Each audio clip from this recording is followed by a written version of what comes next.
ವಿದ್ಯಾರ್ಥಿಗಳಿಂದ ಶೌಚಾಲಯ ಗುಂಡಿ ಸ್ವಚ್ಛಗೊಳಿಸಿದ ಕೇಸ್ನಲ್ಲಿ ಇಬ್ಬರು ಅರೆಸ್ಟ್. ವಾರ್ಡನ್ ಮತ್ತು ಶಿಕ್ಷಕ ಪರಾರಿ. ಶಿಕ್ಷಕ ಸಮುದಾಯಕ್ಕೆ ಕಳಂಕ ತಂದಿದ್ದು ಯಾರ್ಯಾರು? ವಿದ್ಯಾರ್ಥಿನಿಯರು ಬಟ್ಟೆ ಬದಲಿಸೋ ವಿಡಿಯೋ ಸೆರೆಯಾಗಿದ್ಯಾ? ಇದೆಲ್ಲವನ್ನ ನೋಡೋಣ ಕ್ರೂರ ಶಿಕ್ಷಕರು ನ್ಯೂಸ್ ಟಾಪ್ 9 ನಲ್ಲಿ.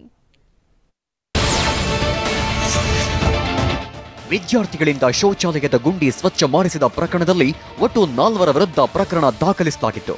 ಯಲಹಳ್ಳಿ ಮೊರಾರ್ಜಿ ವಸತಿ ಶಾಲೆಯ ಪ್ರಾಂಶುಪಾಲೆ ಭಾರತಮ್ಮ, ಸಹ ಶಿಕ್ಷಕ ಮುನಿಯಪ್ಪ ಎಂಬಿಬ್ಬರನ್ನ ನಿನ್ನೆ ಮಾಸ್ತಿ ಠಾಣೆಯ ಪೊಲೀಸರು ಬಂಧಿಸಿದ್ದಾರೆ.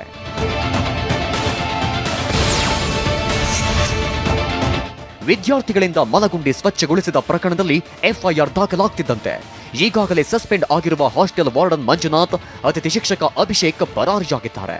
ಸಮಾಜ ಕಲ್ಯಾಣ ಇಲಾಖೆ ಜಂಟಿ ನಿರ್ದೇಶಕ ಶ್ರೀನಿವಾಸ್ ನೀಡಿದ ದೂರಿನ ಮೇಲೆ ಮಲ ಹೊರುವ ಪದ್ಧತಿ ನಿಯಂತ್ರಣ ಕಾಯ್ದೆ, ಅಟ್ರಾಸಿಟಿ ಕಾಯ್ದೆಯಡಿ ಎಫ್ಐಆರ್ ದಾಖಲಿಸಲಾಗಿದೆ.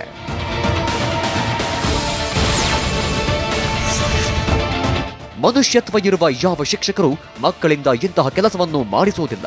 ಪೆನ್ನು ಹಿಡಿಯಬೇಕಿದ್ದ ಮಕ್ಕಳ ಕೈಯಲ್ಲಿ ಗಡಪಾರಿ ಹಿಡಿಸಿ ಮಲಗುಂಡಿ ಸ್ವಚ್ಛಗೊಳಿಸಿದ್ದಾರೆ.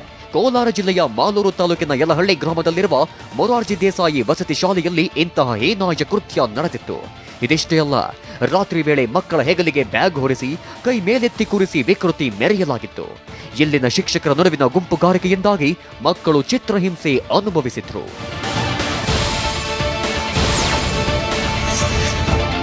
ಕೋಲಾರ ಜಿಲ್ಲೆಯ ಮಾಲೂರು ತಾಲೂಕಿನ ಯಲಹಳ್ಳಿ ಗ್ರಾಮದಲ್ಲಿರುವ ಮೊರಾರ್ಜಿ ದೇಸಾಯಿ ವಸತಿ ಶಾಲೆಯ ಈ ಹೀನಾಯ ಕೃತ್ಯದ ಬಗ್ಗೆ TV9 ನಿರಂತರವಾಗಿ ವರದಿ ಮಾಡಿತ್ತು. ವಸತಿ ಶಾಲೆಯ ಕರ್ಮಕಾಂಡವನ್ನು ಎಳೆ ಎಳೆಯಾಗಿ ಬೆಚ್ಚಿಟ್ಟಿತ್ತು. ಸುದ್ದಿ ಪ್ರಸಾರವಾಗ್ತಿದ್ದಂತೆ ಪೋಷಕರು ಶಾಲೆಗೆ ದೌಡಾಯಿಸಿ ಬಂದಿದ್ರು. ಶಿಕ್ಷಕರ ವಿರುದ್ಧ ಆಕ್ರೋಶ ಹೊರಹಾಕಿದ್ರು.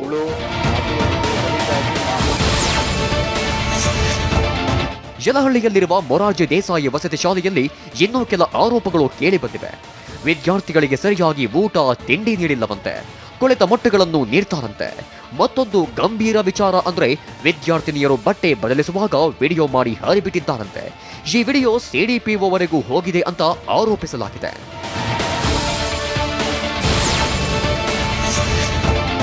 ಮಕ್ಕಳಿಂದ ಮಲಗುಂಡಿ ಸ್ವಚ್ಛಗೊಳಿಸಿದ ವಸತಿ ಶಾಲೆಗೆ ಕಾನೂನು ಸೇವೆಗಳ ಪ್ರಾಧಿಕಾರದ ಅಧ್ಯಕ್ಷರಾದ ನ್ಯಾಯಾಧೀಶ ಸುನಿಲ್ ಹೊಸಮನಿಯವರು ನಿನ್ನೆ ಖುದ್ದು ಭೇಟಿ ನೀಡಿ ಪರಿಶೀಲಿಸಿದರು. ಮಕ್ಕಳೊಂದಿಗೆ ಪ್ರತ್ಯೇಕವಾಗಿ ಮಾತುಕತೆ ನಡೆಸಿ ಮಾಹಿತಿ ಕಲೆ ಹಾಕಿದರು. ಇನ್ನು ಸ್ಥಳಕ್ಕೆ ವಸತಿ ಶಿಕ್ಷಣ ಸಂಸ್ಥೆಯ ಕಾರ್ಯನಿರ್ವಾಹಕ ನಿರ್ದೇಶಕ ನವೀನ್ ಕುಮಾರ್ ರಾಜು ಕೂಡ ಭೇಟಿ ನೀಡಿ ಪ್ರಾಂಶುಪಾಲರು, ಸಿಬ್ಬಂದಿ, ಮಕ್ಕಳೊಂದಿಗೆ ಮಾತುಕತೆ ನಡೆಸಿದರು.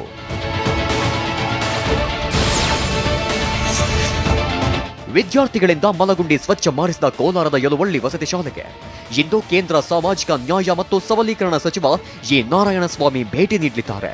ಬೆಳಗ್ಗೆ 9 ಗಂಟೆ ವೇಳೆಗೆ ವಸತಿ ಶಾಲೆಗೆ ತೆರಳಿ ಅಧಿಕಾರಿಗಳು ಮಕ್ಕಳಿಂದ ಮಾಹಿತಿ ಪಡೆಯಲಿದ್ದಾರೆ.